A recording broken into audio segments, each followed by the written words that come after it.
பட்டிமன்றம் நடுவர் சாலமன் பாப்பையாவுக்கு நேர்ந்த மிகப்பெரும் சோகம். தமிழக மக்கள் அனைவரும் உச்சக்கட்ட கண்ணீர்ல மூழ்கியிருக்காங்க. அதுவும் இன்னைக்கு இப்படி ஒரு துயர் செய்தி வெளியாகும் அப்படின்னு யாருமே எதிர்பார்த்திருக்க மாட்டோம். பட்டிமன்றம் அப்படின்னாலே நம்ம எல்லாருக்கும் ஞாபகத்துக்கு வர்றது ஒரு விஷயத்த ரெண்டு விதமா விவாதிப்பாங்க.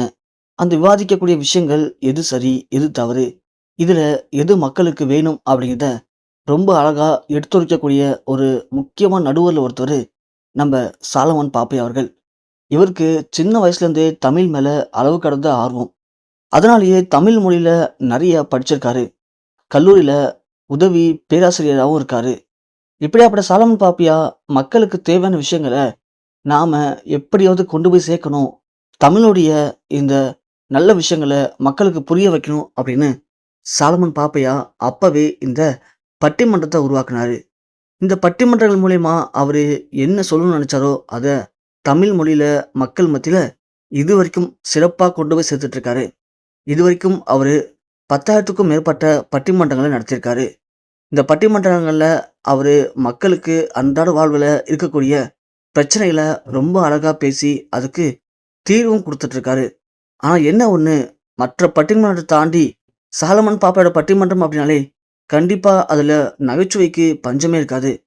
சொல்லக்கூடிய விஷயங்களை ரொம்ப அழகா, யதார்த்தமா, நகைச்சுவையா மக்கள் மத்தியில எப்படி சொன்னா போய் சேரும் அப்படிங்கிறத புரிஞ்சுக்கிட்டு மக்களுக்காக நிறைய விஷயங்களை பண்ணவரு சாலமன் பாப்பையா.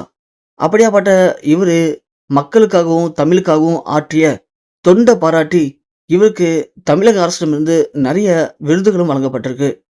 இவர் ஒரு பேச்சாளர், பட்டிமன்ற நடுவருங்கிறத தாண்டி இவரு தமிழ் சினிமால நிறைய படங்கள்ல சின்ன சின்ன முக்கியமான கதாபாத்திரங்களையும் நடிச்சிருக்காரு. இப்படி கவிதை எழுதுவது, பாட்டு எழுதுவது, இப்படி மக்களுக்கு தேவையான விஷயங்கள பண்றதுன்னு சொல்லி அவருடைய 80 வயதிலும் இன்னமும் மக்களுக்காக நிறையாவே உழைக்கக்கூடிய ஒரு முக்கியமான மனிதர் சாலமன் பாப்பையா. சன் டிவில குறிப்பா தீபாவளி, பொங்கல் பண்டிகை அப்படின்னா நம்ம சாலமன் பாப்பாவோட பட்டிமன்றம் இல்லாத நிகழ்ச்சியே இருக்காது.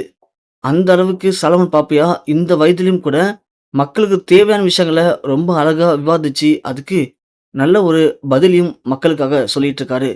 அப்படியாப்பட்ட சாலமன் பாப்பையாவுக்கு தான் திடீர்னு உடல்நலக்குறைவு ஏற்பட்டிருக்கு. வயசு இப்போ 80 தாண்டிடுச்சு. இந்த வயசுலயும் கொஞ்சம் கூட ஓய்வு இல்லாம இப்படி மக்களுக்காக இந்த பட்டிமன்றம் நடத்திட்டு இருந்த சாலமன் பாப்பையாவுக்கு திடீர் உடல்நலக்குறைவு ஏற்பட்டு அவரு மிக மிக ஒரு மோசமான நிலைமையில கொண்டு வந்து மருத்துவமனையில அனுமதிக்கப்பட்டிருக்காரு. அவரை சோதிச்சு பார்த்த மருத்துவர்கள் அவருடைய வயது மூப்பின் காரணமா அவர் உடல்நிலை இந்த அளவுக்கு கவலைக்கிடமா மாறி இருக்கு அப்படின்னு சொல்லியிருக்காங்க. அது மட்டும் இல்லாம இந்த வயசுல அவரு இப்படி அலைஞ்சிட்டு இல்லாம கொஞ்சம் ரெஸ்ட் எடுக்கணும். அப்படி ஓய்வு எடுத்தா மட்டும்தான் இவருக்கு கொஞ்சம் பிரச்சனை இல்லாம இருக்கும். அதை விட்டுட்டு இப்படி ஓய்வே இல்லாம இவரு அலைஞ்சுக்கிட்டு இருந்தா கண்டிப்பா அவர் உயிருக்கு பேராபத்து ஏற்பட வாய்ப்பு இருக்கு அப்படின்னு மருத்துவர்கள் சொல்லியிருக்காங்க. ஸோ மருத்துவர் சொன்ன அந்த அதிர்ச்சி செய்தி தமிழக மக்கள் மத்தியில பெரும் ஒரு பரபரப்பையும் சோகத்தையும் ஏற்படுத்தியிருக்கு.